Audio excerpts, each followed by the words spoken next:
l'occasion de vous présenter, de présenter la cohérence cardiaque et notamment la cohérence cardiaque pour gérer votre stress, gérer notre stress à tous, puisqu'on est tous confrontés au stress. Et ça, c'est très important à bien comprendre. C'est que le stress, c'est une affaire qui concerne tout le monde et pas seulement les personnes qui sont atteintes de fibromyalgie ou les personnes qui se sentent stressées. Moi, je suis très bien placé pour en parler parce que pendant 28 ans, je me suis cru complètement à côté du stress, que je n'étais pas stressé. Et quand ça m'est tombé dessus, ben, ça m'a fait comme tout le monde, ça m'a bien surpris et il a bien fallu que je m'y intéresse un petit peu pour pouvoir le gérer.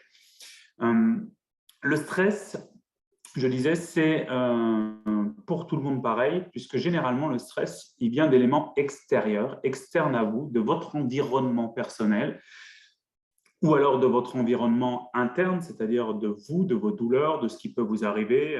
Éventuellement, vous avez la peau qui vous gratte, vous allez vous gratter, ça va générer un stress au niveau de l'organisme. Et en fait, on ne peut pas toujours contrôler ce stress.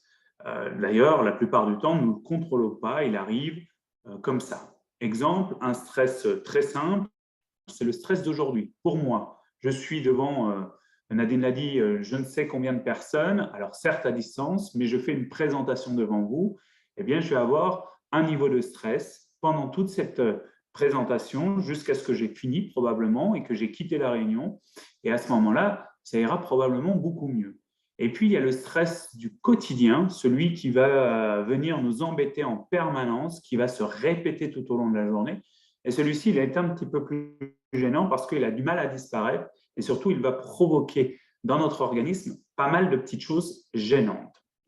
Je reviens sur ces deux stress. Stress aigu d'un côté, c'est celui que je suis en train de vivre. Je vous l'ai dit parce que c'est un moment particulier. C'est le même stress que va vivre quelqu'un qui va monter sur scène, qui fait du théâtre par exemple, et qui va monter sur scène. Il va, avant de commencer de jouer, il va avoir un niveau de stress important, un stress aigu, qui va lui permettre aussi de se concentrer sur ce qu'il a à faire. Et l'autre stress quotidien, c'est ce qu'on appelle le stress chronique. Et celui-ci, il est répété et il va jouer sur l'organisme. Loïc, Oui. excuse-moi, je te coupe, mais oui.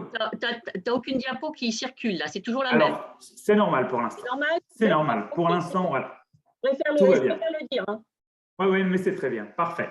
Merci Nadine. Donc, c'est le stress du quotidien, celui qui vient nous perturber. Justement, on va voir comment fonctionne ce stress. Et vous l'avez vu, et là, normalement, ça devrait changer. Ça devrait apparaître petit à petit. Oui, c'est bon. Voilà, on voit un petit cerveau apparaître, si tout va bien. Oui, c'est ça. Voilà. Donc là, on comprend que c'est bien notre cerveau qui va analyser les situations, une situation stressante. Je reprends un autre exemple. Vous êtes dans la rue en train de vous balader tranquillement et puis une voiture arrive, met un coup de klaxon qui ne vous est pas destiné et pourtant, vous allez bien sûr réagir à ce coup de klaxon en sursautant dans un premier temps avec le cœur qui bat très très vite et éventuellement, pour certains ou pour certaines, avoir une envie importante de donner quelques noms d'oiseaux à la personne qui aura klaxonné. C'est bien une situation qui a généré des émotions, qui est bien analysée par votre cerveau. Alors, une partie du cerveau qui est particulier, qui est le cerveau limbique, qui gère vos émotions. C'est bien lui qui va transmettre les informations à l'ensemble de l'organisme qui va subir ce stress. Quand vous êtes stressé, alors je vais répondre à votre place parce c'est difficile de tous répondre comme on est nombreux, mais quand on a une situation de stress, généralement, vous avez compris, le cœur s'accélère.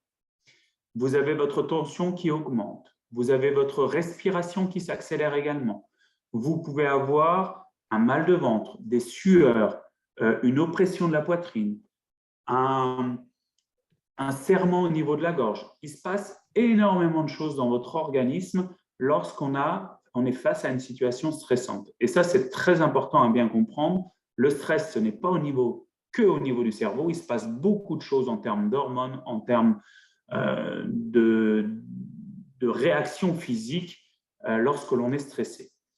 Donc, on a bien cette relation cerveau-corps qui est toujours liée dans des situations de stress. Comment cette information va passer du cerveau jusqu'à nos organes ou jusqu'à notre corps? Eh bien, grâce à une chose qui est importante, qui est le système nerveux autonome. Le système nerveux autonome, c'est quoi? C'est une petite machine bien faite, ce sont nos nerfs, qui vont gérer l'ensemble des fonctions de notre organisme, des fonctions qui sont autonomes. Je vais vous donner quelques exemples. Une fonction autonome de l'organisme, c'est le cœur, par exemple. Votre cœur bat tout seul, sans que vous ayez votre mot à dire dessus. Heureusement pour nous, hein, d'ailleurs.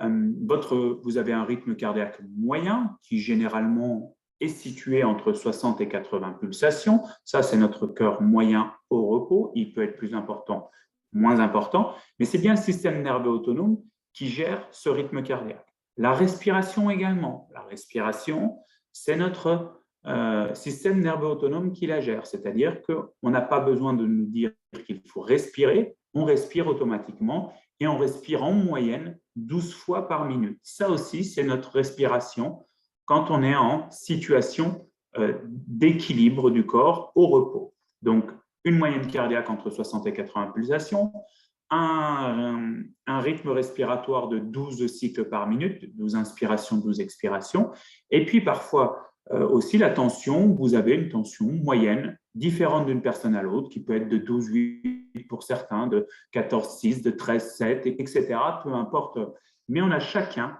un état d'équilibre. Le égal que vous voyez sur la diapositive, c'est pour vous dire que nous sommes tous en état d'équilibre en permanence, en tout cas que l'organisme cherche à avoir cet état d'équilibre en permanence.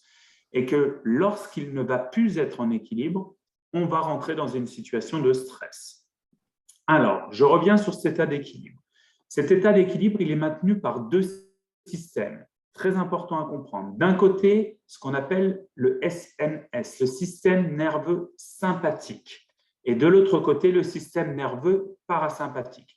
Alors, je rentre dans un peu de détails pour l'instant, mais rassurez-vous, c'est important pour bien comprendre à quoi va nous servir la cohérence cardiaque. Le système nerveux sympathique, lui, il a un rôle, c'est de préparer à l'action, d'accélérer vos fonctions vitales. Si on parle du cœur, parce que c'est plus facile à voir avec un capteur de pouls, il va servir à accélérer la vitesse du cœur. Je reprends mon exemple, je me fais klaxonner dans la rue par une voiture qui me surprend, mon cœur va s'accélérer. C'est bien le système nerveux sympathique qui va rentrer en jeu pour faire accélérer les fonctions vitales et donc le cœur pour pouvoir répondre à cette entre guillemets, agression. De l'autre côté, on a le système nerveux parasympathique qui lui permet de ralentir l'organisme. Il est très, très important parce qu'il permet de maintenir l'état d'équilibre. Il ralentit les fonctions vitales. Si on parle du cœur, il permet de faire ralentir le cœur. Et si je veux être encore plus précis, c'est bien le système nerveux parasympathique qui laisse la place au système sympathique pour avoir des fonctions accélératrices. En règle générale, c'est bien le système parasympathique qui prend un peu plus de place et qui contrôle un petit peu notre organisme et qui nous permet d'avoir un état d'équilibre. Je vais être encore plus perturbant. Si je vous enlève votre cœur, c'est-à-dire que je le sors de votre enveloppe corporelle. Je rappelle que dans l'enveloppe corporelle, votre cœur est entre 60 et 80 pulsations. Si je pose le cœur sur la table, sur votre table devant, votre cœur va continuer à battre. Alors, pas très longtemps, attention, hein, ne croyez pas qu'il va battre pendant des heures, non, loin de là, et c'est normal. Mais il va battre à environ 100 pulsations par minute. C'est son rythme de croisière, le cœur. C'est un métronome, c'est un muscle, il a un rythme moyen. Si je le remets dans votre organisme, il va de nouveau battre entre 60 et 80 pulsations. Ça vous montre bien que le système nerveux parasympathique joue son rôle et qu'il va permettre un état d'équilibre en ralentissant les fonctions vitales pour que vous puissiez utiliser ce cœur à bon escient. Ça ne sert à rien de battre à 100 pulsations dans l'organisme. Quand vous êtes en état de repos, d'équilibre, à 60 ou 80 pulsations, c'est suffisant. Donc, il faut comprendre qu'on a un état d'équilibre qui va nous permettre de bien vivre et qui est géré par notre système nerveux autonome. D'un côté, le système nerveux sympathique qui accélère, de l'autre côté, le système nerveux parasympathique qui ralentit.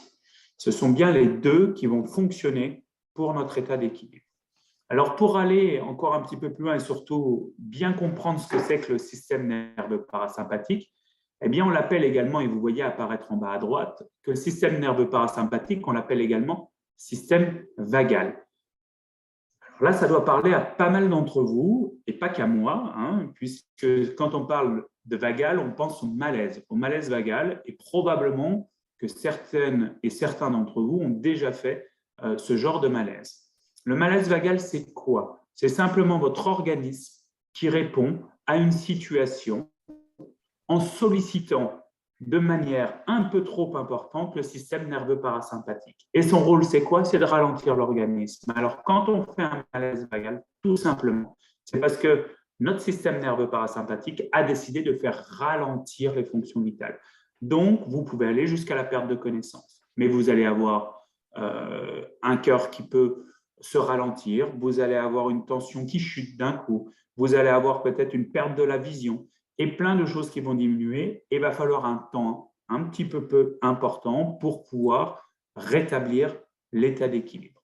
Nous ne sommes réellement bien que dans cet état d'équilibre. Donc, malaise vagal, ce n'est pas grave en soi, mais il faut s'y intéresser parce que si on fait un malaise vagal et qu'on perd connaissance, on peut très bien avoir de graves conséquences liées à ce malaise. Donc, pourquoi je vous parle de ce malaise vagal? Parce que c'est le système nerveux parasympathique qui en est responsable, c'est que parfois, il répond de manière trop importante. Alors, c'est beaucoup plus rare que le système nerveux parasympathique réponde dans une situation de stress. Et là, je vais tous vous faire plaisir. Je vais tous vous dire que vous êtes des personnes hyper sympathiques. Voilà, vous êtes tous des personnes hyper sympathiques, c'est-à-dire qu'en situation de stress, nous avons tous l'habitude de réagir grâce au système nerveux sympathique. On va tous soit être irritable, soit s'énerver, soit être très excité dans une situation de stress parce que notre organisme, pour répondre à cette situation, va solliciter très souvent le système nerveux sympathique qui, lui, a pour objectif d'accélérer les fonctions vitales. Donc, c'est pour ça qu'il faut bien comprendre que notre état d'équilibre, qui est si important, eh bien, il est relativement précaire autour de la journée. À chaque fois que quelque chose va venir le perturber, eh bien, notre organisme va répondre, soit grâce au système sympathique, soit grâce au système nerveux parasympathique, pour avoir un seul objectif, rétablir l'état d'équilibre. Voilà l'objectif et le mécanisme du stress. On a un seul objectif, nous, c'est ça, notre état d'équilibre. Le garder le plus souvent possible, ou en tout cas lorsque l'on perd, c'est de le retrouver le plus rapidement possible pour que le stress n'ait pas trop d'influence sur notre santé. Voilà l'importance du mécanisme du stress. Je peux perdre cet état d'équilibre, mais je dois le retrouver le plus vite possible. Et ce qu'il faut comprendre dans le stress, ce n'est pas l'intensité du stress qui pose problème, mais bien sa répétition dans le temps. Ce n'est pas ce stress aigu que j'ai en ce moment pour vous faire la présentation qui va poser de problème, puisque dès que je vais avoir fini, il va disparaître. Et par contre, c'est bien le stress du quotidien, les petites choses qui vont venir perturber notre état d'équilibre, qui va poser problème parce que ça va se répéter tous les jours et même plusieurs fois par jour et sans discontinuité presque. Et là, ça va nous poser des problèmes dans notre santé. C'était une petite introduction avant de vous parler de la méthode de cohérence cardiaque plus en détail, parce que la cohérence cardiaque va nous permettre de garder cet état d'équilibre, ou en tout cas de le renforcer grâce à des exercices relativement simples. J'espère que cette introduction, vous l'avez bien comprise, parce que c'est important, et cet état d'équilibre, on l'appelle l'homéostasie, c'est notre état d'équilibre de notre système nerveux autonome et de notre organisme en général. Et bien comprendre que cet état d'équilibre, il est différent d'une personne à l'autre, mais c'est simplement le moment où on est bien au repos, où tout va bien, rien ne nous perturbe réellement. Alors, maintenant, on va s'intéresser à ce que fait notre cœur. Alors, notre cœur, il bat en moyenne entre 60 et 80 pulsations. Alors, ça ne veut pas dire grand-chose parce que si je fais une courbe de la fréquence cardiaque en temps réel, vous allez avoir une courbe qui va ressembler à ce qui vient de s'afficher, c'est-à-dire une courbe qui va monter, descendre plus ou moins au cours du temps. Pourquoi? Parce que, encore une fois, notre système nerveux autonome s'adapte en permanence à ce qui se passe autour de nous et à l'intérieur de nous. Donc, il suffit que j'interroge quelqu'un, et bien son activité cardiaque va s'accélérer parce que si je prends quelqu'un dans dans le panel que l'on a, hein, je vais prendre Martine Déco, par exemple, au hasard, hein, parce que je l'ai en vision. Si je la nomme comme ça, probablement que son rythme cardiaque va s'accélérer. Pourquoi? Parce qu'elle est en train de se dire, mais il va me poser une question, il va falloir que j'y réponde, donc je me prépare à l'action. Donc, le système nerveux sympathique va jouer son rôle automatiquement. Et puis, il suffit que j'oublie et qu'on passe à autre chose, eh bien, son rythme cardiaque va sûrement redescendre et va s'adapter à tout ce qui se passe autour d'elle ou avec elle. Voilà, donc c'est pour ça qu'on a beau avoir une moyenne de rythme cardiaque, ça reste qu'une moyenne, il est tout le temps en train de s'adapter à ce qui se passe. La courbe que vous voyez ici, c'est une courbe de quelqu'un qui est au repos. Bien à comprendre, hein. C'est quelqu'un qui ne fait rien de spécial, il a probablement une moyenne à 70 pulsations, mais ça varie entre 60 et 80 pulsations en règle générale pour lui, et il s'adapte encore une fois à tout ce qui se passe autour de lui. C'est ce qu'on appelle une courbe chaotique. Elle n'a pas de logique. Elle s'adapte à soi, à ce qui se passe. Donc, on ne peut pas déterminer à l'avance ce que va faire cette courbe. Par contre, ce qui va nous intéresser, nous, derrière, c'est comment on va être capable de passer d'une courbe que vous retrouvez, hein, la courbe du haut, c'est celle que l'on retrouve en orange, à une courbe qui ressemble à celle qui est dans le pavé bleu, une courbe qui monte et qui descend, que vous voyez monter et descendre. C'est bien une courbe de fréquence cardiaque et c'est une courbe que chacun d'entre vous est capable d'avoir si on fait un exercice, et notamment un exercice de cohérence cardiaque. Qu'est-ce que c'est? L'intérêt de cette courbe, et là vous pouvez le voir, c'est qu'elle est un petit peu différente et surtout qu'on peut prévoir ce qu'elle va faire. C'est-à-dire que quand je vais faire un exercice de cohérence cardiaque, je sais que ma courbe de fréquence cardiaque va exactement faire ce schéma-là. Elle va monter et descendre. Vous allez me dire, c'est très joli, c'est sympa, c'est beau, mais à quoi ça sert? Et c'est ça qui est important. À quoi va servir ce type de courbe? En fait, c'est l'exercice de cohérence cardiaque qui va provoquer ce type de courbe. L'intérêt, c'est que quand le cœur s'accélère, si je reviens sur ce qu'on a vu juste avant, eh bien, on a besoin que le système nerveux sympathique le sollicite. Pour accélérer le rythme cardiaque, je demande au système nerveux sympathique de jouer son rôle. Pour faire diminuer la fréquence cardiaque, je demande au système nerveux parasympathique de jouer son rôle. Oui, le sympathique accélère, mais le parasympathique est ralenti. Et quand je fais ce type de courbe, j'alterne en fait entre la sollicitation de mon système nerveux sympathique et la sollicitation de mon système nerveux parasympathique. Ça provoque deux choses. Ça provoque un état d'équilibre qu'on appelle homéostasie naturelle et mécanique. C'est moi qui provoque cet état d'équilibre en faisant cet exercice. Et quand je fais ça, je renforce mon état d'équilibre, c'est-à-dire qu'il sera plus difficile à être perturbé. En deux mots, quand je fais ce type d'exercice et que je provoque ça, je vais avoir plus de facilité à gérer mon stress lorsqu'il y a un stress, mais surtout quand il y a une situation qui arrive, mon organisme va être moins perturbé par ces situations de stress parce que mon état d'équilibre en sera renforcé. Alors, ce n'est pas magique, attention, ne vous dites pas je vais faire ça et ça va tout régler. Non, mais c'est une aide très, très précieuse pour la gestion du stress. Ça va vous donner du temps de vous dire, eh ben, je gère ce stress plus facilement. Et c'est bien ça l'important, parce que le stress aigu, vous aurez du mal à le gérer, mais le stress du quotidien, si vous pouvez vous enlever 2-3 situations gênantes du quotidien et qui ne viennent pas perturber votre organisme, eh ben, vous aurez fait un grand pas pour bien gérer votre stress et moins gêner vos soucis de santé. Parce qu'en fibromyalgie, on le sait bien, hein, généralement, vous êtes des personnes relativement contractées au niveau du corps, qui appuient déjà sur les douleurs. Le stress va encore accentuer ces contractions musculaires et vous allez avoir un cercle vicieux, c'est-à-dire que le stress va accentuer la douleur va accentuer de nouveau le stress et ainsi de suite. Donc, si on arrive à gérer un peu plus facilement le stress, on risque d'améliorer certains soucis de la fibromyalgie et on va aussi peut-être pouvoir s'intéresser à d'autres pans de la fibromyalgie, que ce soit le sommeil ou la gestion de la douleur ou encore d'autres choses. Donc, voilà l'intérêt.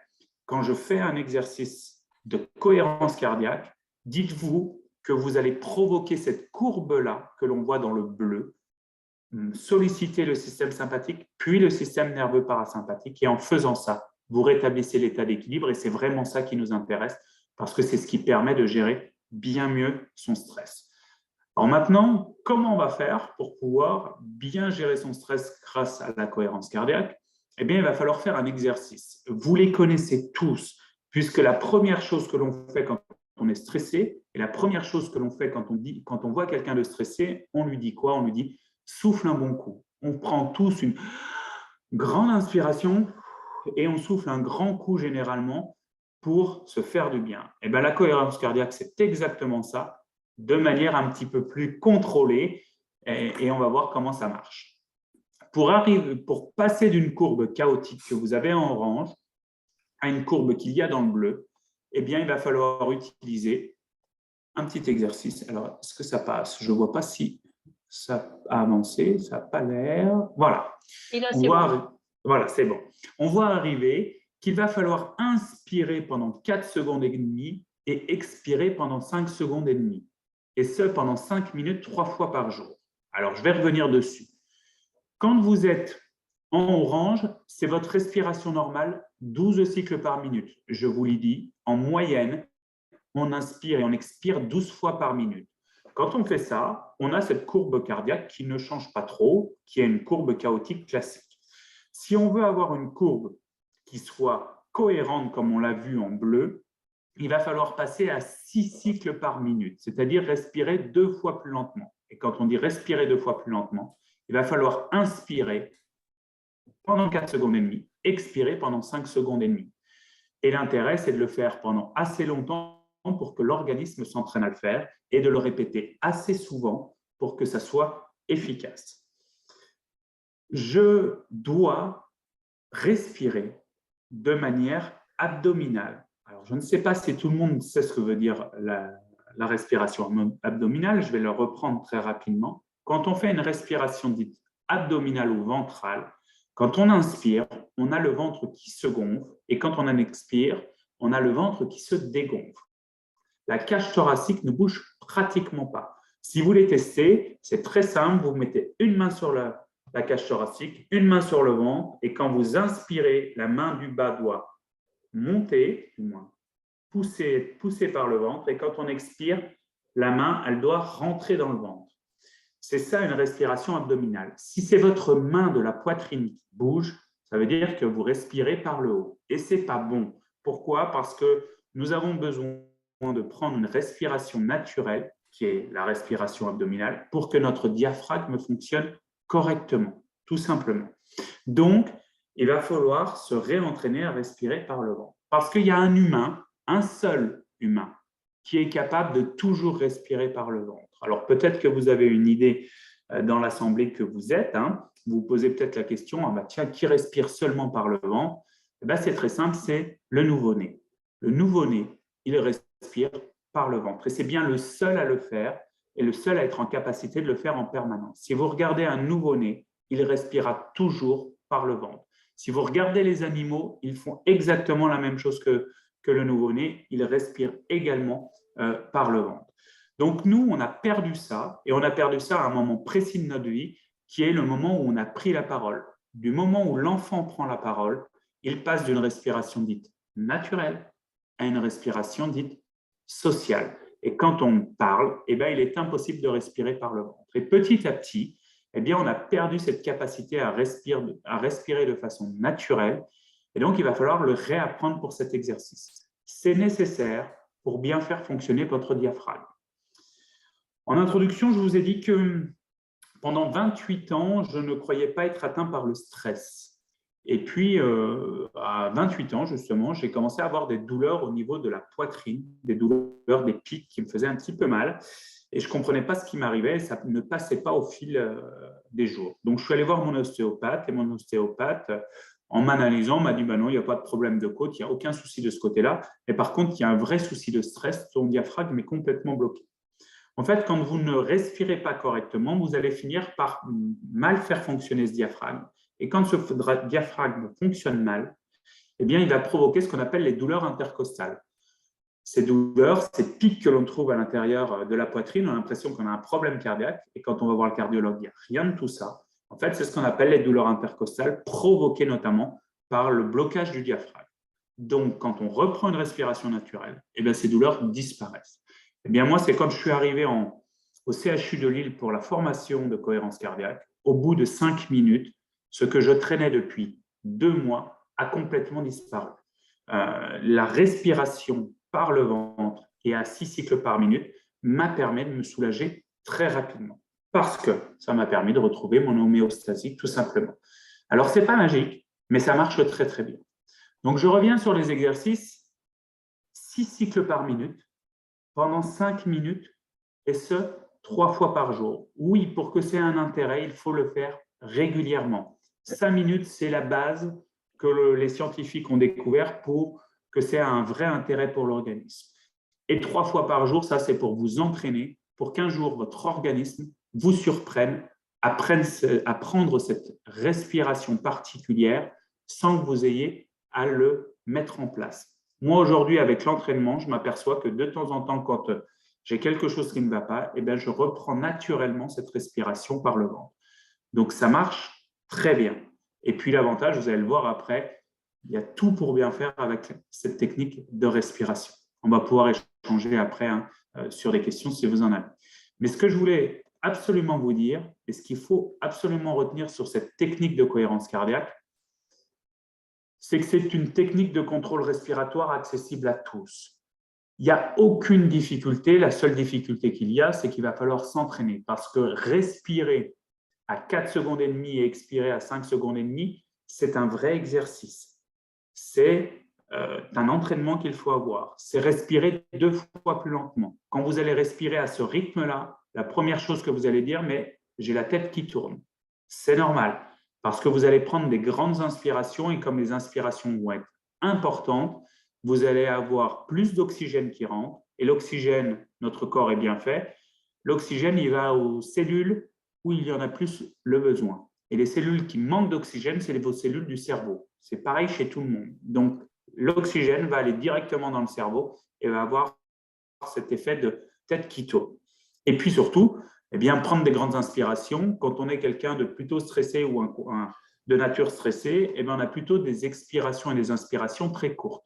On a plutôt la respiration très courte parce que c'est notre façon de fonctionner. Donc, prendre cette respiration-là, ça demande un petit entraînement. Mais ce n'est pas difficile. Aujourd'hui, vous avez toutes les technologies, mais même pas les technologies. La montre suffit pour se dire j'inspire pendant 4 secondes et demie, j'expire pendant 5 secondes et demie. Je vous rassure, si vous faites 5 secondes, c'est très, très bien. On n'est pas au centième près, ça ne va pas changer grand-chose. Et puis, vous avez des métronomes que vous trouvez sur Internet, que vous trouvez sur les téléphones portables, qui peuvent être une aide quand vous avez envie de vous mettre en cohérence cardiaque. Vous cliquez sur l'application et vous allez avoir une petite bulle qui monte pendant 4 secondes et demie, une bulle qui descend pendant 5 secondes et demie et qui va vous donner le rythme à prendre. Voilà. Donc, c'est accessible à tous et c'est relativement facile. Alors, j'appuie sur la suite pour voir si ça s'affiche. Non, ça ne s'affiche pas. Voilà. On l'a dit, c'est respiration par le ventre. Je respire encore une fois par le ventre. Mettez cette main sur votre ventre pour voir si votre main bouge et si c'est elle qui bouge, c'est plutôt bon signe. Je sais que beaucoup d'entre vous, dans leur jeunesse, dans les cours d'activité physique à l'école, on leur disait d'ouvrir absolument la cage thoracique pour bien respirer. Ben, on s'est trompé à cette époque-là, ce n'était pas la bonne solution. C'est bien le ventre qui doit bouger et pas la cage thoracique qui bouge pour la respiration. Donc, on réapprend à respirer par le ventre. Et ça, c'est un vrai réapprentissage parce qu'on l'a perdu, je vous l'ai dit, quand on avait à peu près 2 ans, quand on commence à vraiment s'exprimer avec les autres. Donc, on réapprend à respirer par le ventre, on s'entraîne et ça revient relativement bien. Entraînement obligatoire, je rappelle, 3 fois par jour, 6 cycles par minute pendant 5 minutes pour que notre organisme apprenne. Il faut que l'on puisse, que ça puisse devenir automatique, automatisé. Parce que votre système nerveux autonome, je vous l'ai dit, il fonctionne sans vous. Il fonctionne aussi selon ses connaissances. Pendant le temps de l'exercice, vous allez apprendre à ce système nerveux autonome une autre façon de fonctionner ou réapprendre à votre système nerveux autonome une autre façon de fonctionner. Donc, il va falloir répéter l'action pour que lui, ils le comprennent et ils l'enchaînent de manière autonome. Pour l'instant, quand vous faites cet exercice, c'est vous qui reprenez la main sur le système nerveux autonome, mais dès que vous arrêtez l'exercice, c'est lui qui reprend la main et il fait selon son habitude. Donc, à nous de le réentraîner. Et on appelle ça la méthode 3-6-5. Ça, c'est le docteur O'Hare qui a décrit cette méthode 3 fois par jour à 6 cycles par minute pendant 5 minutes. Et c'est là la petite 3-6-5 est intéressant. C'est ce pendant 365 jours de l'année. Vous avez compris que c'est tous les jours, que c'est un travail au quotidien si vous voulez avoir des résultats. Ça ne marchera pas que si vous le faites une fois de temps en temps. Moi, ça a fonctionné et ça a très bien fonctionné parce que je l'ai fait pendant 6 mois de suite où je n'ai pas arrêté 3 fois par jour à 6 cycles par minute pendant 5 minutes. Aujourd'hui, j'arrive à moins l'utiliser, même si par moment, j'en ai besoin un petit peu plus et je me refais à faire 3 fois par jour et ainsi de suite. Donc, ça dépend dans les moments où on est, mais on a tous un moment dans notre vie où on a du mal à faire face à ce qui nous arrive. Eh bien là, il aura un vrai intérêt, cet outil, si vous vous êtes entraîné auparavant. Donc, je suis désolé, c'est la petite contrainte de cette cohérence cardiaque, c'est qu'elle est à utiliser au quotidien et tous les jours, si on veut avoir des résultats. Ensuite, je vous l'ai dit, ça permet le contrôle du système nerveux autonome et de retrouver rapidement l'état d'équilibre. J'ai une situation de stress, je mets en place cette cohérence cardiaque, eh bien, je vais retrouver plus rapidement mon état d'équilibre et je vais pouvoir faire face à un nouveau stress. Et c'est ça qui est intéressant, c'est que vous allez pouvoir bien mieux gérer, pas le stress aigu, certes, ça va fonctionner, mais surtout votre stress que l'on appelle le stress chronique, le stress quotidien, parce que vous serez moins embêté par des petites choses du quotidien qui viendront perturber votre état d'équilibre. Donc, voilà l'intérêt de la cohérence cardiaque.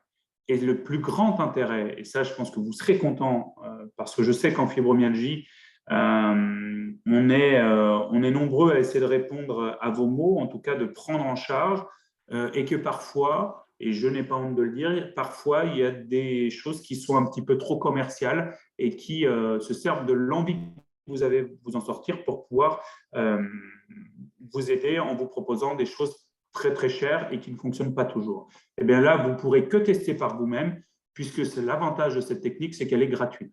C'est qu'on n'a rien à vous vendre sur ça, c'est que vous avez à utiliser votre respiration d'une manière différente, dans des temps particuliers, parce que vous ne pourrez pas faire de la cohérence cardiaque en permanence tout au long de la journée. Premièrement, il ne faut pas être en état où on parle, vous l'avez compris, sinon on ne peut pas travailler par le ventre. Et puis deuxièmement, ça fatigue de faire cet exercice, donc on ne peut pas l'utiliser au quotidien, tout le temps. Voilà. Donc, si on a une chose à retenir sur la cohérence cardiaque, c'est un outil naturel. Notre respiration a des pouvoirs sur notre organisme. On peut vraiment améliorer sa gestion du stress grâce à la cohérence cardiaque. On peut et on doit l'utiliser au quotidien si on veut avoir des résultats. Sinon, ça ne fonctionnera pas. Et moi, je vous conseille vraiment de vous investir dans cet exercice parce que ça ne vous coûtera rien. Ça ne vous prendra que 15 minutes par jour. Alors, vous allez me dire 15 minutes par jour, c'est vrai que ce n'est pas beaucoup, mais prendre 15 minutes pour soi par jour, c'est déjà important. Je vous conseille aussi un autre livre qui est d'une personne que je côtoie beaucoup, qui est Thierry Thomas. Vous pourrez aller voir aussi un de ses livres. Il a réécrit un livre sur la cohérence cardiaque qui est très, très bien fait. C'est l'ancien directeur des Thermes d'Alvar qui avait fait un très, très beau programme sur la fibromyalgie. Et je l'ai revu encore ce week-end au Thermali Lyon. On a beaucoup échangé sur la cohérence cardiaque et l'intérêt de cet outil. Il est convaincu aussi que ça peut énormément aider les personnes qui souffrent de fibromyalgie. Et puis, alors lui, il est aujourd'hui sur les termes de l'Aléchère qui ne propose pas de séjour spécifique sur la fibromyalgie. Il n'a pas la possibilité d'en mettre parce qu'un médecin est contre, voilà, tout simplement. Donc, c'est compliqué pour lui. Mais sachez que nous, en tout cas, à travers les termes de Bourg-Lancy, dans notre programme spécifique qui est autorisé par les agences régionales de santé, nous expliquons la cohérence cardiaque. Nous mettons à disposition un petit outil aussi de cohérence cardiaque à utiliser pendant les 3 semaines qui vous permet de vous entraîner et de comprendre les bienfaits de la cohérence cardiaque. Et les retours que j'en ai depuis quelques années que je travaille sur la fibromyalgie, c'est que ça aide beaucoup.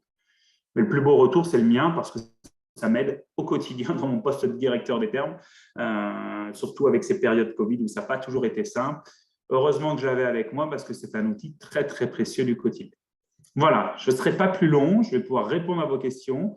Je suis ravi encore une fois de pouvoir vous présenter cet outil parce qu'il est relativement et même très efficace au quotidien.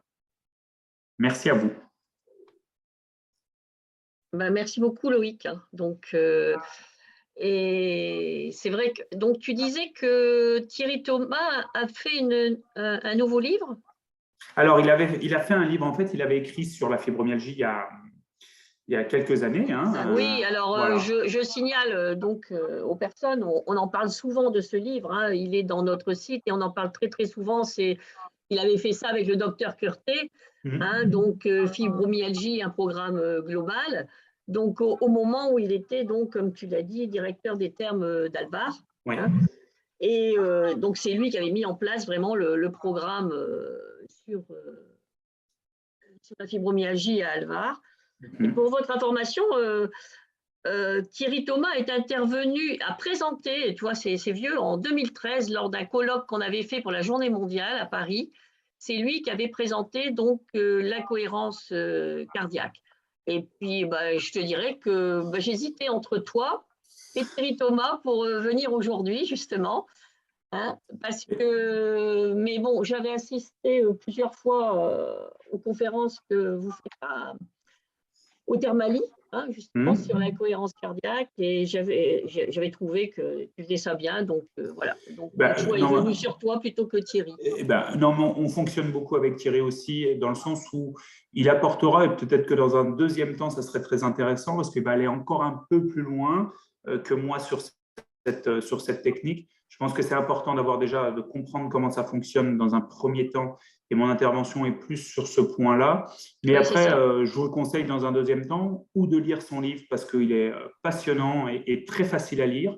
Il s'appelle comment alors son livre, s'il te plaît? Je ne l'ai pas en tête là et je ne l'ai pas sur moi, mais c'est sur la cohérence cardiaque. Je le retrouverai sans problème. On va le retrouver. Il suffit que je peux... Oui. Est-ce que je peux prendre juste 3 secondes la parole? Je suis Marie-Hélène François, parce que j'ai le livre de Thierry Thomas sous les yeux. J'ai fait plusieurs cures Alvar. Et oui. Voilà, c'est celui-là. Voilà, c'est un très beau livre, très simple, qui s'appelle « Je me sens bien avec la cohérence cardiaque », Thierry Thomas. Oui. C'est chez Le Duc, pratique. Un magnifique livre. Très chouette. Et très facile à comprendre, c'est ça qui est aussi intéressant. Il va encore plus loin que mon intervention aujourd'hui. Le but, encore une fois, c'est d'expliquer la démarche, mais son livre est très, très intéressant. Et voilà, il va parler de cohérence cardiaque, mais de liens encore un peu plus importants avec la santé. Donc, je vous le conseille franchement de le lire. Voilà. Et moi, je remets pour les personnes qui viennent pour la première fois à la réunion. Donc voilà, le premier livre de Thierry Thomas, où est abordée la cohérence cardiaque d'ailleurs, avec le docteur Curté. C'est celui dont on vous parle souvent par rapport au magnésium, parce il explique vraiment l'importance du stress dans la fibromyalgie, parce que c'est vraiment très, très important, et l'importance du magnésium. Voilà. Donc ce livre-là est très, très bien aussi. Et l'importance aussi, Nadine, de préciser que le docteur Curté était fibromyalgique, donc il comprend très bien le problème des fibromyalgies et la déficience en magnésium. Alors, est-ce qu'il y a des questions? Jos, tu as regardé les questions, s'il te plaît? Alors, attends, je suis en train de regarder du coup. Jos, tu n'as pas de micro, hein? Alors, j'en vois une, moi, sur l'application des termes d'Alvar, ce que j'en pense. Alors, je vais y répondre. C'est une très, très bonne application. Déjà, c'est Thierry Thomas qui l'a créée. Donc, voilà, vous pouvez y aller les yeux fermés. Parce que c'est mieux. Voilà. Oui. Donc, il n'y a pas de souci de ce côté-là. Vous pouvez l'utiliser.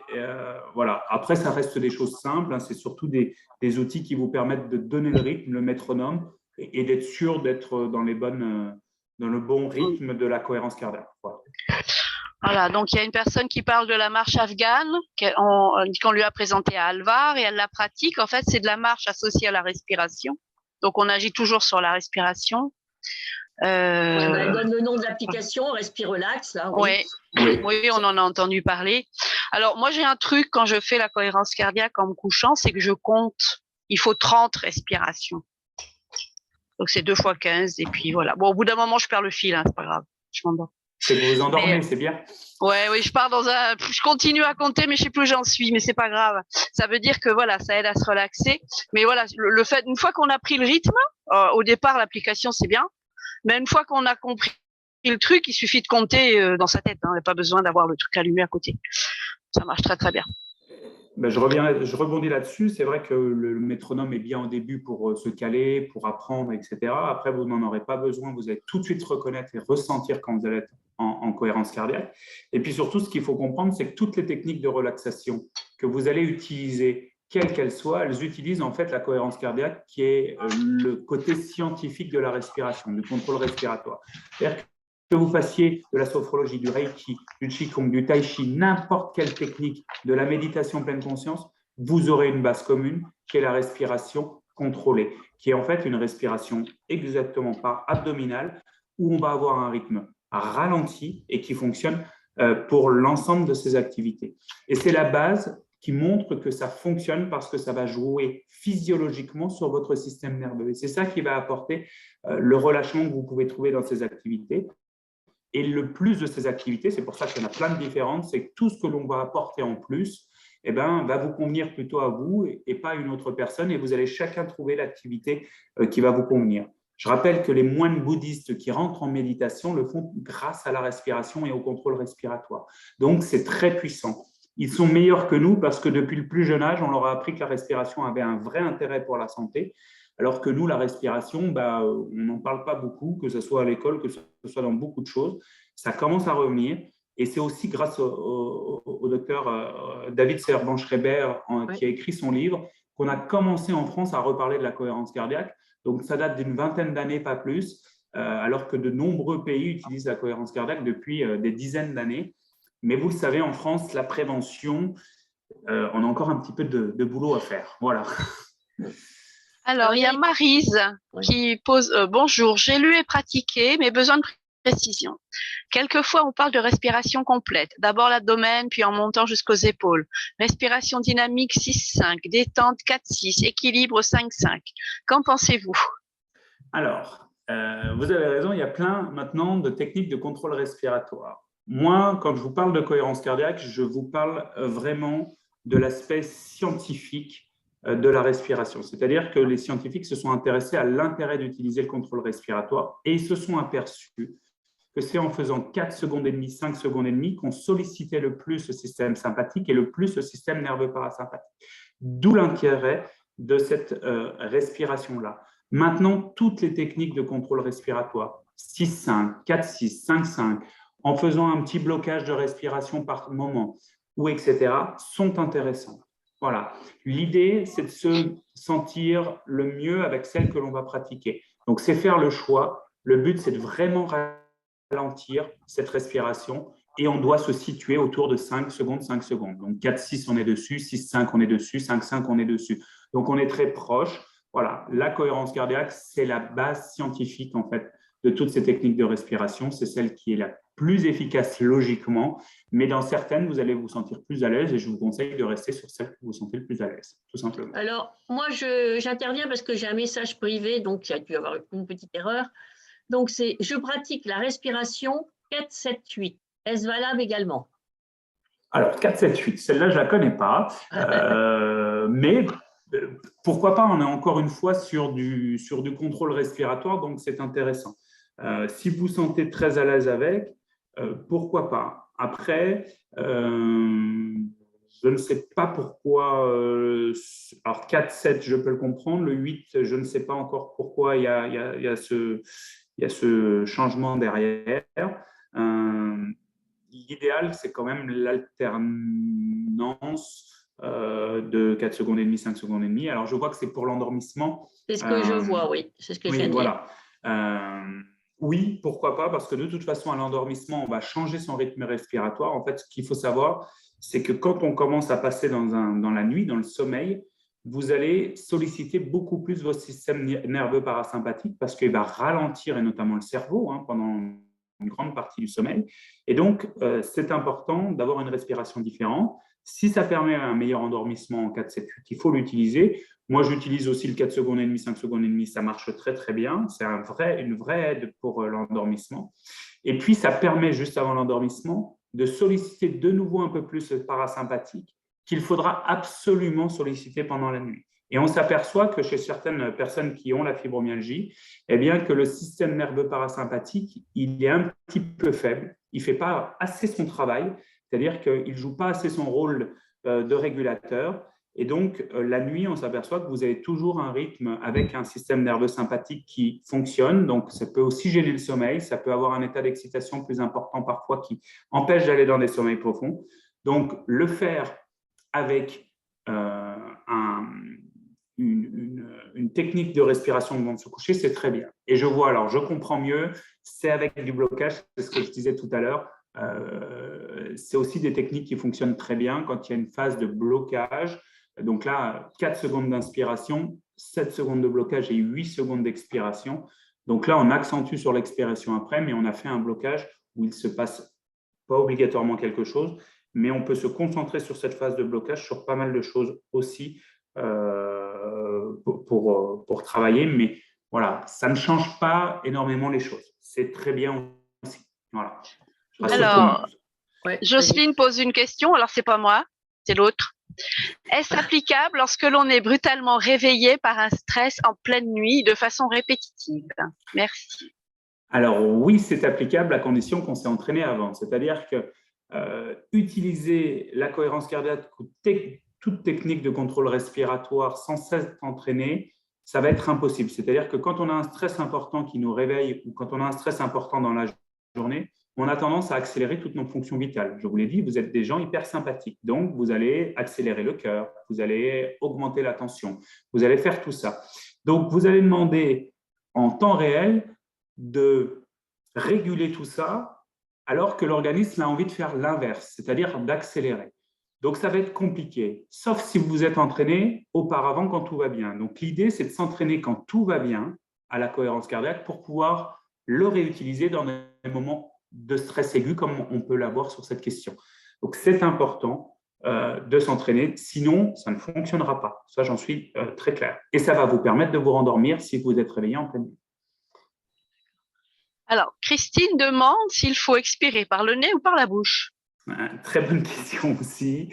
Alors, normalement, les puristes vous diront qu'il faut faire par le nez, tout simplement, parce que par le nez, l'avantage, c'est que vous avez une filtration qui est faite et qui est bien meilleure que si vous le faisiez par la bouche.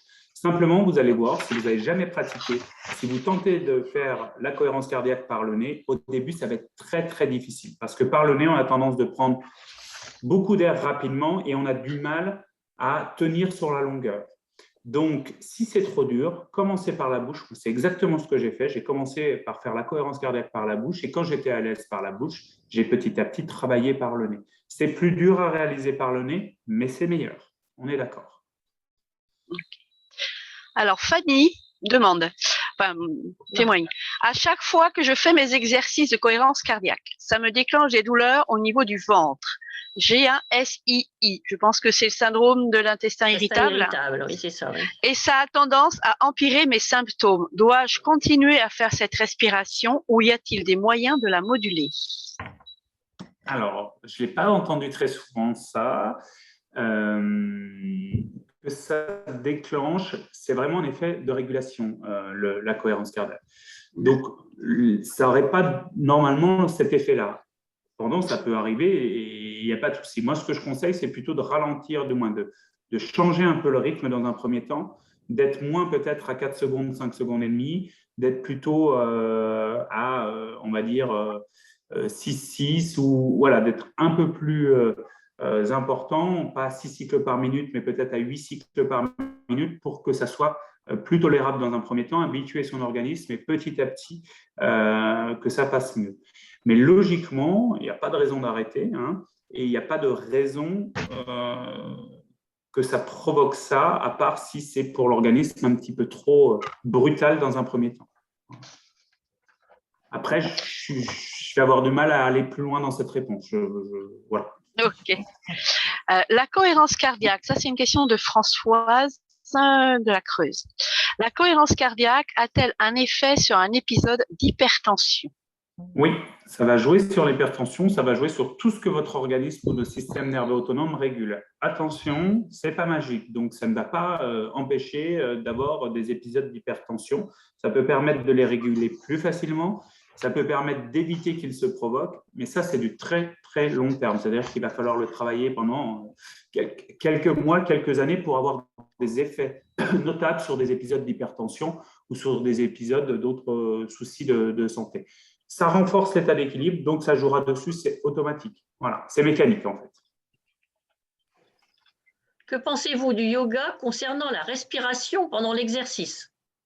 Je trouve ça super. En fait, moi, avant de connaître la cohérence cardiaque, je ne comprenais pas toujours l'intérêt de toutes ces activités de relaxation, en tout cas d'activités entraînant la respiration. Souvent, je me disais, c'est lent, c'est pénible, je m'ennuie, je ne vois pas à quoi ça sert. Et puis, en fait, j'ai tout de suite compris l'intérêt de ces activités grâce à la respiration. Le point commun, je le redis, c'est la respiration et ça veut dire que ça fonctionne. C'est pour ça que ces activités yoga, qigong, doing, plein d'activités comme ça, elles sont super intéressantes, surtout quand on a la fibromyalgie parce que c'est beaucoup plus doux que d'autres activités aussi. Alors, attention, il faut qu'elles soient adaptées parce que le yoga… j'en ai fait sans avoir la fibromyalgie. Je sais pas qu'une partie de plaisir tout le temps. Si c'est pas bien adapté, si le prof adapte pas bien aux personnes, attention. Mais c'est vraiment très très bien. Après, souvent il y a une petite différence entre cohérence cardiaque et les respirations utilisées dans ces techniques, mais c'est déjà très très bien, vraiment. Je ne vois plus de questions. Et toi, Nadine, il y en a d'autres? Non, j'en vois pas, mais bon, il y a peut-être des gens qui veulent poser des questions oralement. Peut-être. Vous avez encore d'autres questions? Vous pouvez rallumer votre micro si vous avez des questions. Et le recouper après pour éviter les bruits parasites quand on répond. Ouais. Personne n'a de questions?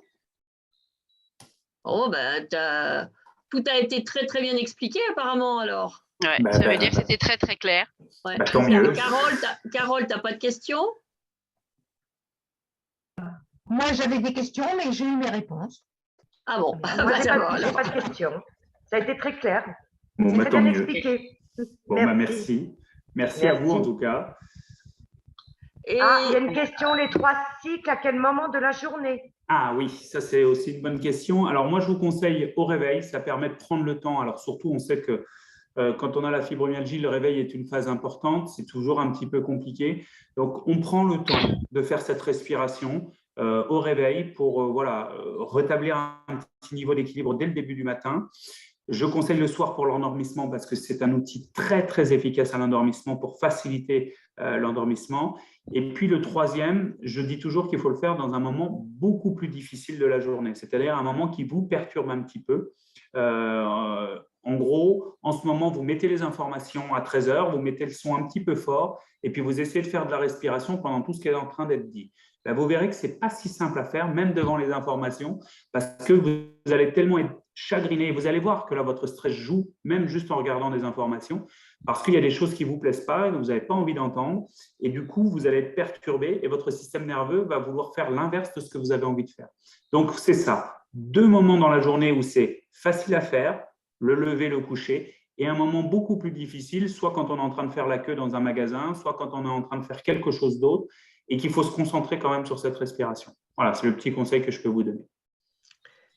Debout ou assis, les respirations, cela a-t-il une importance? Debout ou assis? Oui, alors ça peut jouer, oui, parce que moi je considère que quand vous êtes debout ou couché, vous avez une certaine tension au niveau du ventre qui est là. En fait, quand on est debout ou couché, c'est plutôt tendu au niveau de la partie abdominale, tout simplement par la position. Donc, c'est parfois plus difficile. Je rappelle, quand on est fibro, la tension musculaire, on sait ce que c'est. Et puis, les problèmes aussi au niveau de l'intestin du ventre, on est un petit peu gêné. Donc, parfois, c'est une zone relativement tendue. Donc, pour permettre de détendre cette partie-là et faciliter les respirations, je vous conseille la position assise ou en tout cas semi-allongée. Vous pouvez être allongé, mais vous ramenez les jambes vers vous, ça détend cette partie du ventre et ça vous facilitera le travail de respiration abdominale. Voilà. Marie demande quelle est la durée de l'effet d'un cycle? Alors, au début, il dure 5 minutes le temps que vous faites l'exercice, très sincèrement. Et plus vous allez vous entraîner, et on s'aperçoit, alors parce que j'ai un outil de biofeedback de cohérence cardiaque que j'utilise parfois, où on branche la personne et pour voir ce qui se passe réellement.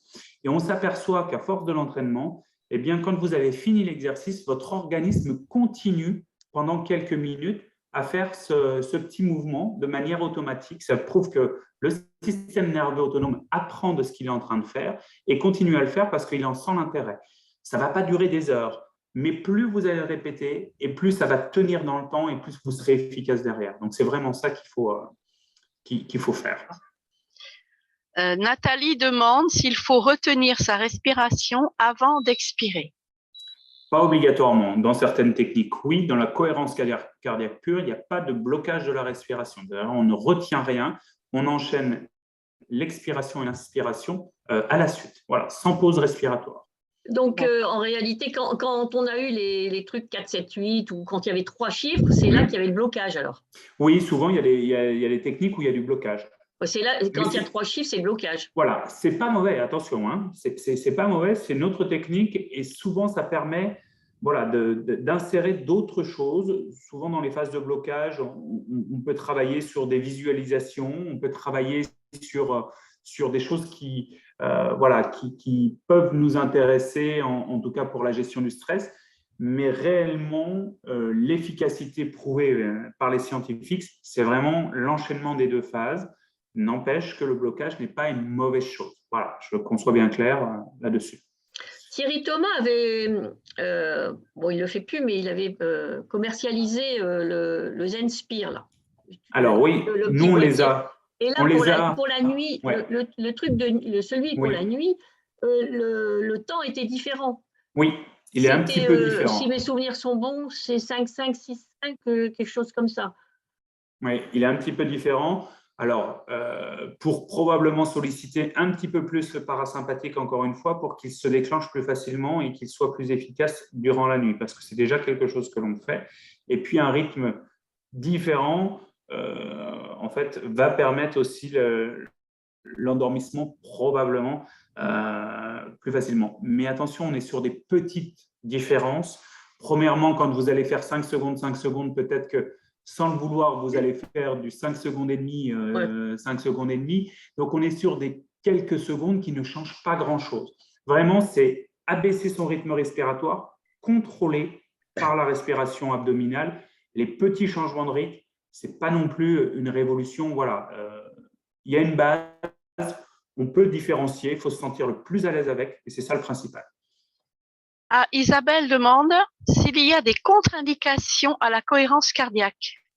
Alors, à mon niveau, en tout cas ce que j'en connais, il n'y a aucune contre-indication. Vous n'allez pas changer quelque chose dans votre organisme. Vous jouez sur un phénomène qui existe, c'est la régulation par le système nerveux. En fait, vous facilitez la régulation par le système nerveux.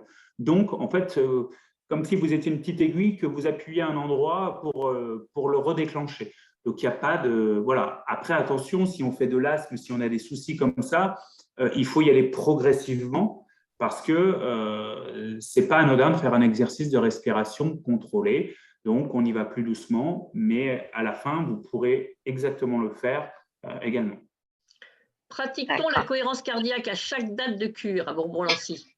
Alors, à chaque date de cure… à chaque session fibro, TP fibro. Alors, chaque session fibro, oui, puisque maintenant, depuis l'année dernière, toutes les personnes qui viennent en session, on leur prête, s'ils le souhaitent, un petit appareil, le Zenspire d'ailleurs. Voilà, le Zenspire, voilà. D'accord. On prête le Zenspire pendant les 3 semaines de cure pour que vous puissiez utiliser la cohérence cardiaque au quotidien. Voilà, pour que vous en fassiez l'expérience durant ces 3 semaines. Et puis, c'est tellement agréable de le faire pendant les soins ou en dehors, puisque vous êtes dans un moment particulier qu'il faut en profiter. Voilà.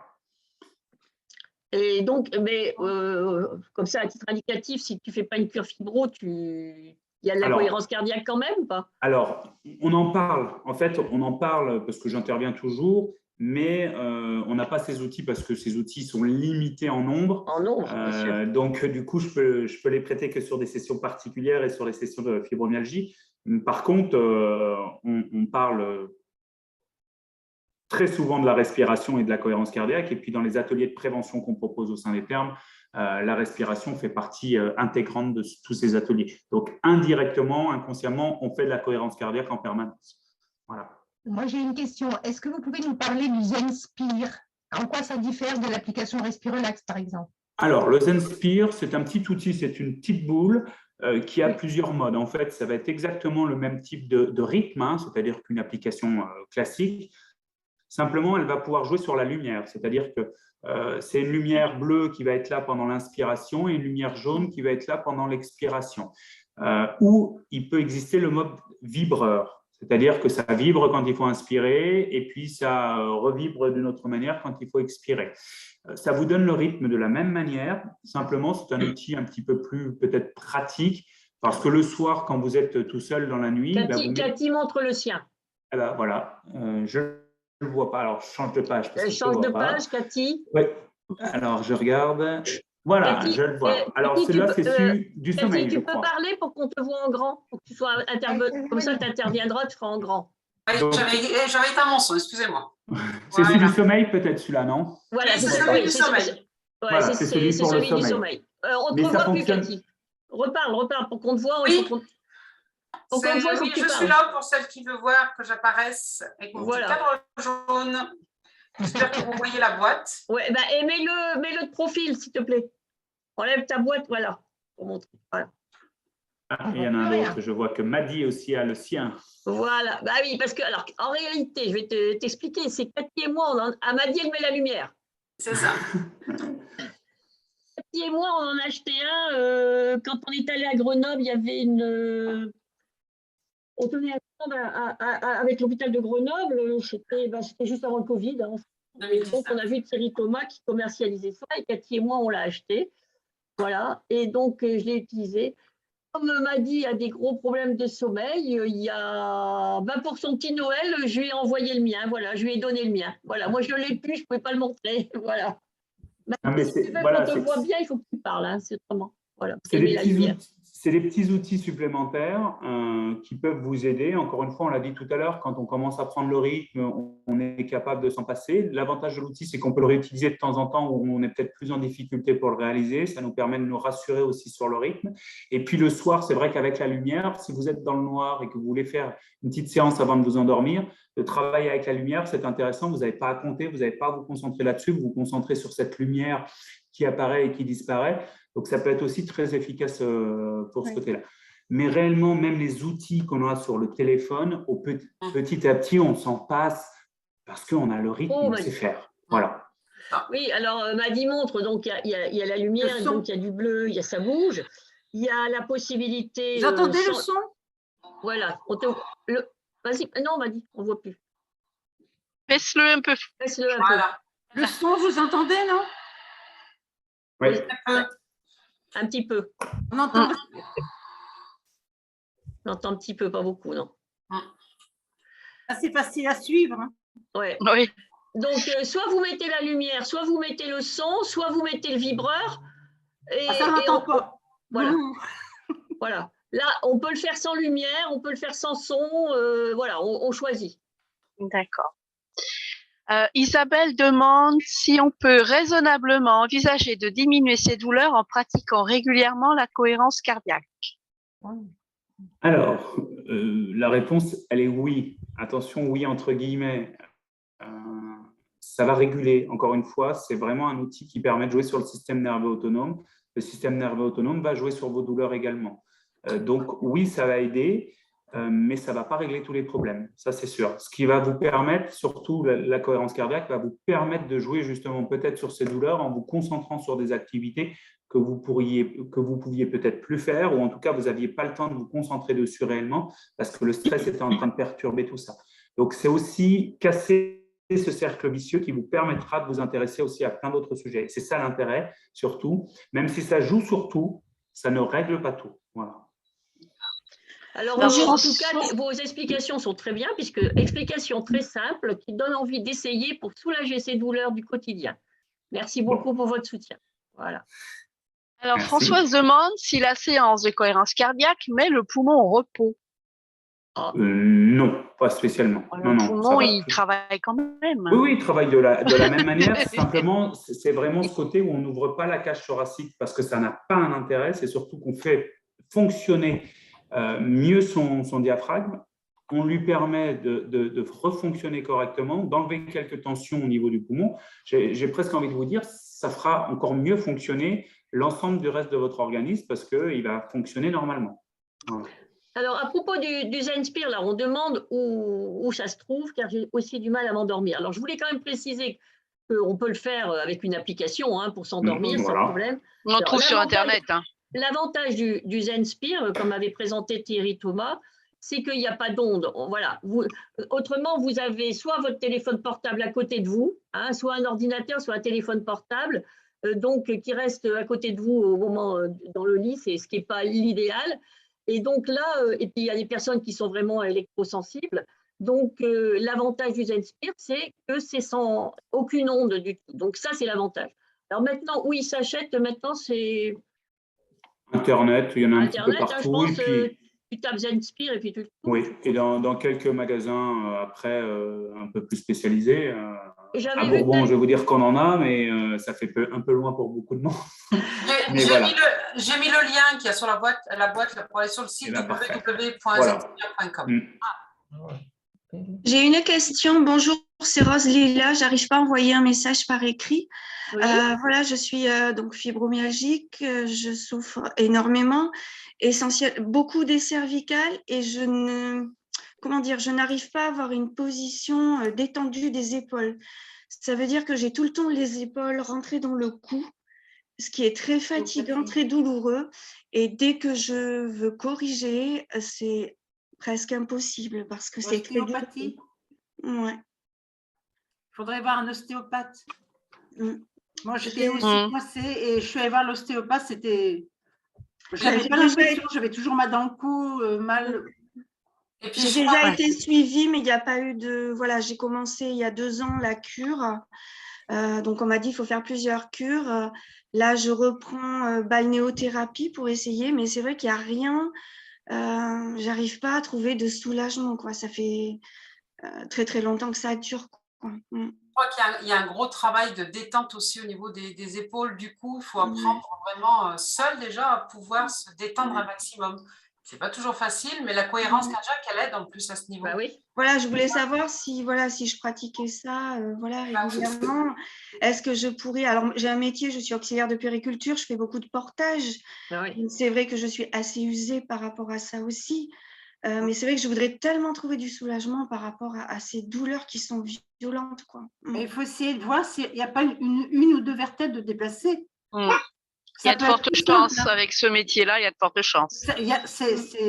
Moi, j'étais en avant, je ne pouvais plus me relever. Bon, je mettais ça sur mes opérations. J'ai fait une séance d'ostéopathie, j'en suis sortie, mais il suffit déjà de commencer par ça, voir si rien n'est déplacé, surtout avec ce métier. Oui, il faut déjà voir du côté physique s'il n'y a pas quelque chose. Oui, mais j'ai eu des contrôles, j'ai vraiment été suivie, j'ai eu des scans. Non, ça ne sert à rien. Enfin, ça n'a rien à voir. Il ne voit pas certaines choses. Il ne voit pas ce que va faire un ostéopathe. Non. Voilà. Donc, ce sont deux choses différentes. Les scans, il va supprimer certaines causes, enfin, il va mettre en avant certaines causes.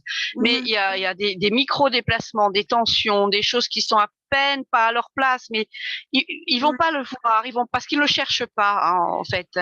Mais un ostéopathe, un éthiopathe, quelqu'un qui a manuel, va pouvoir travailler dessus. Un bon, oui, un vrai, pas celui qui a fait 3 cours du soir et puis un week-end. Oui, surtout qu'en plus, avec le métier que vous avez, plus vous allez avoir de douleurs, plus vous allez prendre des mauvaises positions pour vous protéger justement de ces douleurs. Et ça ne va pas avoir de sens. Oui, c'est un cercle vicieux parce que… Aujourd'hui, on m'interdit. Aujourd'hui, malheureusement, je suis reconnue travailleur handicapé par rapport à ça parce que je prends des risques, quoi. Parce que j'ai les endormissements des bras, mais c'est surtout ces épaules que je n'arrive pas à me tenir normalement comme comme vous, par exemple, là, je vous parle, j'ai les épaules dans le cou, quoi. J'arrive pas à les détendre, quoi. Ça, c'est la charnière. Ouais. La charnière, c'est le croisement entre la ligne des épaules et puis la colonne. Là, la bosse de bison, la bosse qu'on a à la base du cou. Et ça, quand c'est coincé, ça fait. Il y a plein de choses qu'on ne peut plus faire. On perd beaucoup de. Bouger les bras, je ne pouvais plus. Vous faites de la kinésithérapie. Ça ne suffit pas. Pardon? Vous faites de la kinésithérapie? Non, ça ne suffit pas, mais ça peut. Alors, la kiné, on a arrêté parce que je suis très douloureuse, vraiment beaucoup. Et j'avais aussi la phobie des piscines. Par le stress, j'ai aussi des phobies. Mais là, voilà, j'ai soigné la phobie de la piscine. Et là, je redémarre, c'est très récent. Je fais un peu de balnéo, voilà, chez le kiné. Donc, on va essayer de commencer par ça. Et après, je vais faire une cure. Mais alors, je m'en vais à Montrond-les-Bains. C'est une cure où on traite la fibromyalgie. Mais où ça? Je n'ai pas entendu. À Montrond-les-Bains. Montrond. Montrond-les-Bains, c'est dans la Loire. Il n'y a pas de programme fibromyalgie. Il n'y a pas de programme fibro. Ouais. Alors, ils disent qu'ils font la fibro. Eh oui, mais alors attention. Ils le disent. Bon, ouais. Alors, on le répète toujours. Les établissements qui sont dans l'orientation rhumatologie mettent dans leur disent qu'ils font la fibro. Mais ils ont le droit. S'ils n'ont pas de programme fibro, ils ne le traitent pas vraiment. On le répète tout le temps. Oui, d'accord. Pourquoi vous avez choisi cet établissement-là alors qu'on vous donne la liste des établissements qui pratiquent la fibro? Alors, moi, la liste, je n'ai pas souvenir de l'avoir consultée. Ça fait alors, la liste, vous la recevez en début d'année. Vous l'avez reçue en février l'année dernière, d'accord? Ça dépend depuis quand vous êtes adhérente. Quand vous oui, non, je n'étais pas adhérente. J'étais pas adhérente. C'est suite à un programme en clinique. C'était au mois d'avril ou mai. Quand vous avez adhéré, vous avez reçu plusieurs mails et vous avez reçu donc le mail avec les listes des établissements thermaux avec tous leurs programmes, les dates de session. Vous l'avez reçu lors de votre adhésion. Et par ailleurs, sur notre site, il y a une page spécifique cure thermale où il y a toutes les informations. Il y en a un peu moins que vous, en tant qu'adhérent, vous recevez, mais déjà, vous avez déjà la liste d'établissements. Et celui que vous avez choisi ne fait pas la fibro. Alors, je voulais vous signaler qu'une cure rhumato qui n'a pas de programme fibro, par exemple, peut vous proposer une douche au jet. Une douche au jet, ça va être comme si on vous passait le Karcher. Donc, vous avez déjà des problèmes au niveau des épaules, des cervicales, ça va accentuer. Alors que dans les programmes fibro, les soins sont adaptés et sont doux par rapport à la douche au jet, les programmes fibro. Ceux qui en font, il y a un protocole, il faut passer par certains endroits du corps. On ne va pas faire ça n'importe comment. Hein.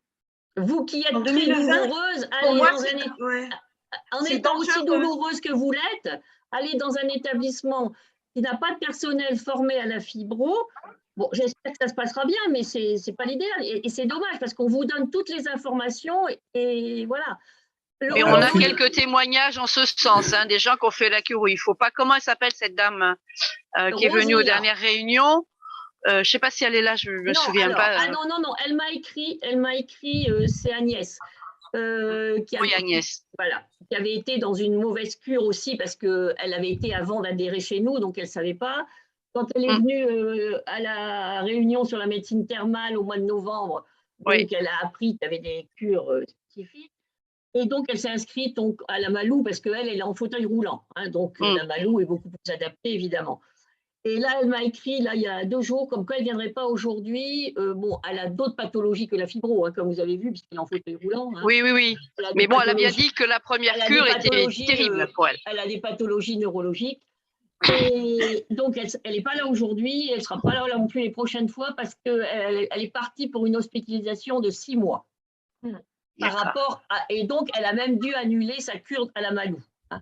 Mais ça, c'est par rapport à autre chose que la fibro. Voilà. Mais il y a Cathy qui confirme qu'à Montron, c'était la cata. Loïc, si tu veux expliquer justement ce que c'est une cure fibro, ça sera l'idéal d'en parler et ce que vous faites à Bourbon. Oui, alors déjà, juste pour répondre à la question de Roselila, si elle a prévu cette cure, voilà, et que c'est prévu, il n'y a pas de souci, il faut y aller, mais il va falloir demander à ce que tous les soins soient très doux. Comme l'a dit Ghislaine, c'est très, très important. Parce que sinon, on l'a entendu, vous allez avoir plus de douleur qu'autre chose et ça va être contre-productif.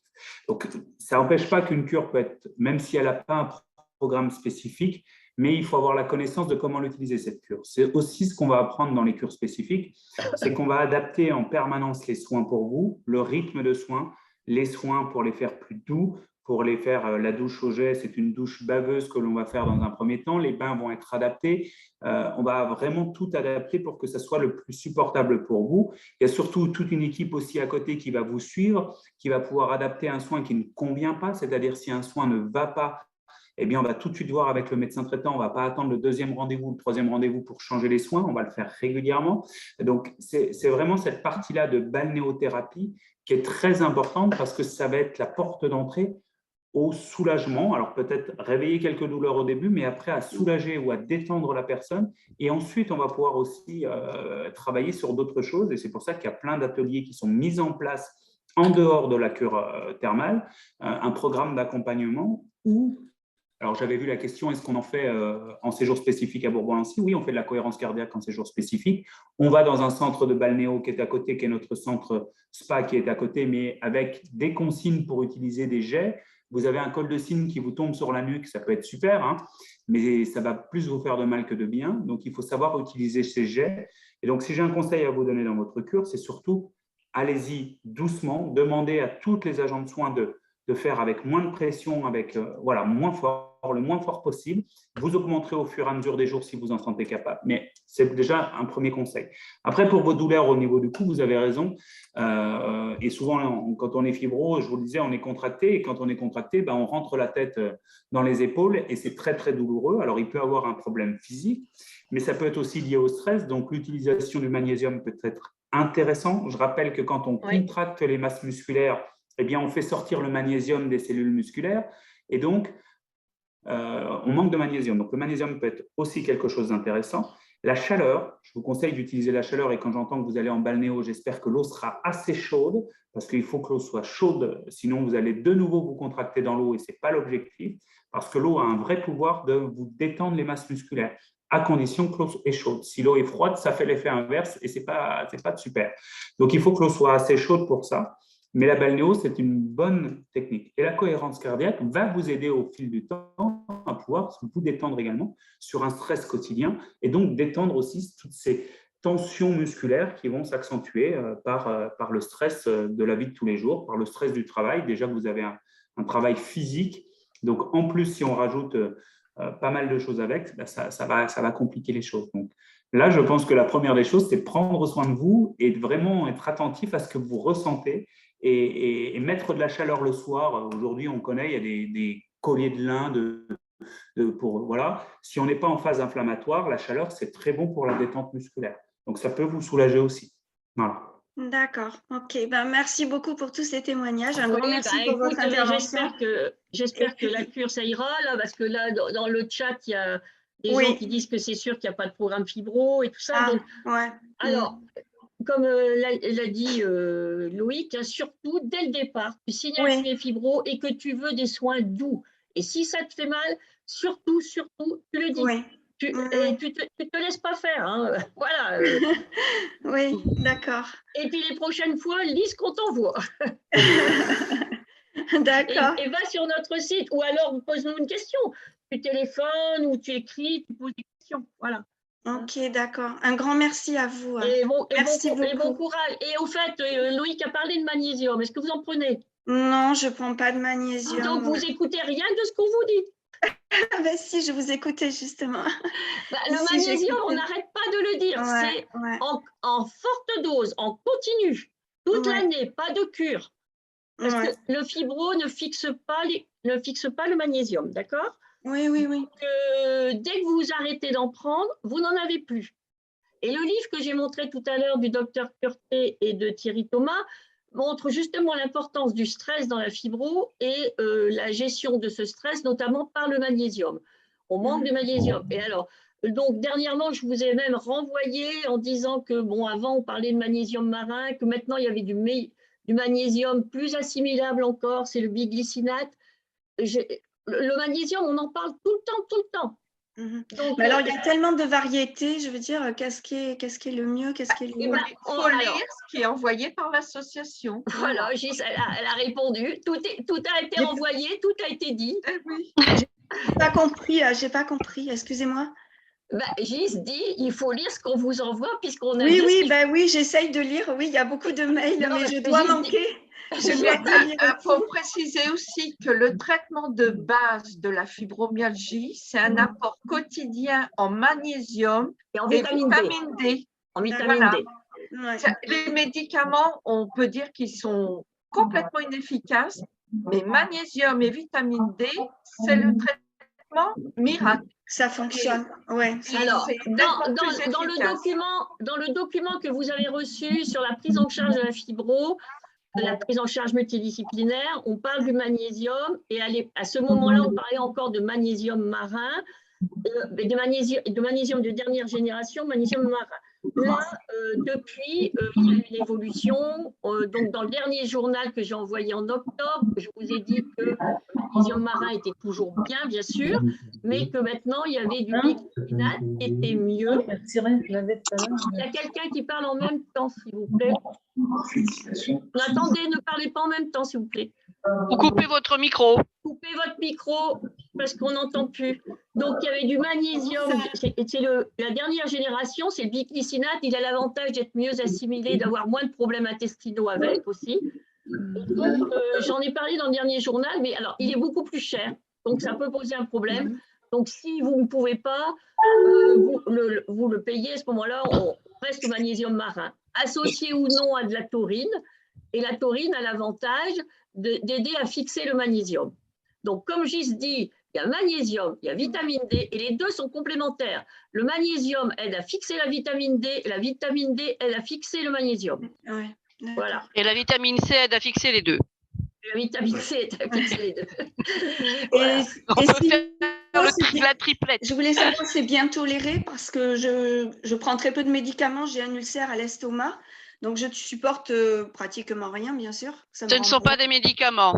Voilà, c'est ça. Hein, voilà. Ce sont des compléments alimentaires. Hein. Le magnésium, tel qu'on le prend, c'est un complément, c'est pas un médicament. Hein. C'est parce que l'alimentation n'en apporte pas assez et que nous, en plus, nous le gaspillons. Ouais. Alors, il faut savoir que si vous êtes stressé, le stress fait fuir le magnésium. Oui. Donc là, vos douleurs peuvent même être arrangées. Bien sûr, s'il y a un problème physique, c'est autre chose, hein, s'il y a un déplacement. Mais vos douleurs déjà peuvent être arrangées rien que par une prise de magnésium à forte dose et on ne continue pas en cure. Hein, c'est toute l'année. Hein. C'est toute l'année, oui. Il y a quelqu'un qui demande combien de prises par jour. Attends, je cite. Il faut préciser aussi qu'il ne faut pas demander conseil à la pharmacie, parce qu'à la pharmacie, elle va proposer les magnésiums type Magné B6, Megamac, tout ça, Mac 2. Voilà, et il faut se rapprocher de ce que l'association a envoyé sur tous les bons types de magnésium. D'accord. Voilà. Parce que, comme je dis, Gis, il y a des mots magnésium, on l'a noté dans ce qu'on vous a envoyé, des magnésiums qui sont mauvais. Et les magnésiums qui ont été cités dans le livre du docteur Curté et de Thierry Thomas, dont on a parlé tout à l'heure. Donc, comme vient de le dire Gis, c'est le Magné B6 et le Megamag notamment. Il y a des lactates dedans. Les lactates, c'est de l'acide lactique. Et c'est quoi? Ça fait des contractions. Donc, ça augmente vos douleurs. C'est encore pire. Hein, voilà.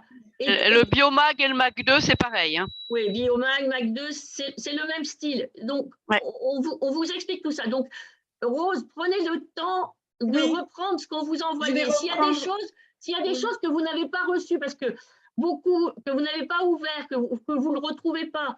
Est-ce que, bon, pensez, j'en profite. Normalement, j'ai fait un fichier, mais peut-être qu'effectivement, il y a des infos que je n'ai pas forcément retenues, peut-être. Alors, il y a peut-être des infos aussi, des mails que vous n'avez pas vus, parce que, je le rappelle, malheureusement, beaucoup de mails partent dans les spams.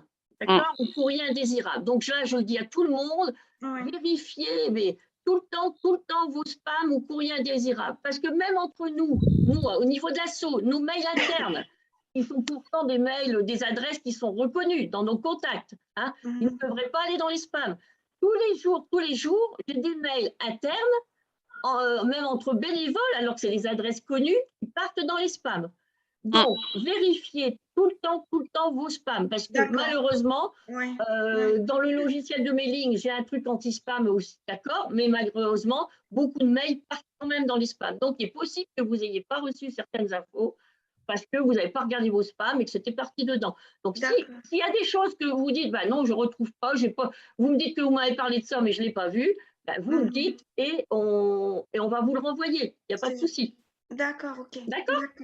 Ok, un grand merci à tous. Les cures, le programme des cures, donc je le rappelle, va être envoyé donc ce week-end ou la semaine prochaine. Voilà. D'accord. En tous les cas, un grand merci à l'association et merci à l'intervention. Merci beaucoup. Au revoir. Au revoir. Il y avait d'autres choses, Joss, du coup j'ai raté un petit peu. Alors, je remonte parce que du coup, alors on disait oui, combien de prises par jour? Alors, en général, 2 prises. Surtout, ce qui est intéressant, c'est d'en prendre le matin pour se détendre, pour démarrer sa journée, et le soir pour aider à mieux dormir, puisque ça aide à se détendre. Hein, et ça permet d'avoir du magnésium un petit peu tout le temps. Après, si vous le prenez en une fois, prenez-le plutôt le soir. Enfin, voyez à quel moment ça vous convient le mieux. Ensuite, on me demande, peut-on revoir le lien des termes fibro? Merci. C'est quoi, Borm? C'est quoi le lien des termes fibro? Les cures, je pense. C'est le lien du mailing? C'est notre fichier. Oui, mais bon, ça ne sert à rien puisque c'était le programme 2021. Oui. Comme j'ai dit, 2022 va arriver. Donc, oui. Et sur le site, il y a encore 2021 et ce week-end sera mis 2022. Donc, vous aurez bientôt le lien, en fait. Oui, il y aura un nouveau lien bientôt. Hein. Une personne a parlé de l'acide lactique. Je crois que c'est Martine Decaux. L'acide lactique, ça n'a rien à voir avec le lait. Hein. Quand on fait une marche, non, c'est dans les muscles. Une randonnée, on fait une activité physique, et ben, les muscles font ressortir de l'acide lactique. C'est ça qui donne les crampes. C'est tout simplement ça, oui, qui donne des courbatures le lendemain. Ça n'a rien à voir avec le lait. Non, rien du tout. Toute personne qui fait du sport, qui fait de l'activité physique. Voilà. Alors, il y a un témoignage justement sur Bourbon. Je vais donc à Bourbon-Lancy en juin et j'ai pris aussi l'option du choix de l'horaire afin de commencer qu'à 10h le matin car j'ai du mal à émerger le fibrobrouillard, fibrophobe. Je vais juste te répondre, justement, je crois que c'est Véronique qui avait mis cette question. Oui, c'est ça. L'option, elle n'est pas obligatoire parce que de toute façon, quand vous venez en cure à Bourbon-Lancy, automatiquement, nous plaçons les personnes atteintes de fibromyalgie autour de 10h, 10h30. Pourquoi? Parce qu'on sait très bien que c'est un peu compliqué de démarrer. Et donc, on préfère à l'avance vous pré-programmer sur un horaire. Voilà. Alors, il n'y a pas que l'horaire dans l'option que vous avez prise, il y aura plein de conforts. J'ai payé pour rien. Alors, vous aurez plein d'autres conforts. Vous avez des soins regroupés, c'est quand même très, très intéressant. Oui, ça demande moins de déplacements. Vous avez des serviettes chaudes à la sortie de vos soins qui vont vous faire du bien aussi. Vous avez moins de monde à l'endroit où vous allez être. Donc, c'est aussi un confort. Moi, je sais que la plupart des fibros, après, finissent par prendre ce supplément parce que ça leur apporte un vrai confort. Mais sur les horaires, je tiens à préciser, on adapte à tout le monde parce qu'on sait très bien que le matin, c'est compliqué. Alors, à part si on nous demande, il y en a qui nous demandent parfois 7h moins le quart, on leur met. Mais à la base, on met 10h, 10h30 moins le quart. Il y a quelques fibros qui aiment bien très tôt le matin. Ça arrive. Voilà. Non, mais justement, tu fais bien en parler parce oui. que les horaires, justement, c'est la spécificité normalement des cures spécifiques fibro, des établissements qui proposent des cures spécifiques fibro. C'est justement de proposer aux personnes de ne pas démarrer à 7h du matin. Ils savent que les fibros aiment mieux démarrer plus tard. C'est donc un avantage aussi d'être dans une cure avec une session fibromyalgie. Voilà. En tout cas, je vais être chouchoutée, quoi. J'ai hâte d'y aller. Voilà. Ah ben, Gis va te dire que tu seras chouchoutée, n'est-ce pas, Gis? Alors oui, je suis passée cette année encore au Thermali. J'ai vu toute l'équipe de Bourbon-Lancy. Je suis intervenue, hein, Loïc, tu peux le dire, pendant je ne sais combien d'années aux ateliers ETP Fibro. Et je peux vous dire, moi, ça fait 20 ans, 25 ans que je fais du thermalisme.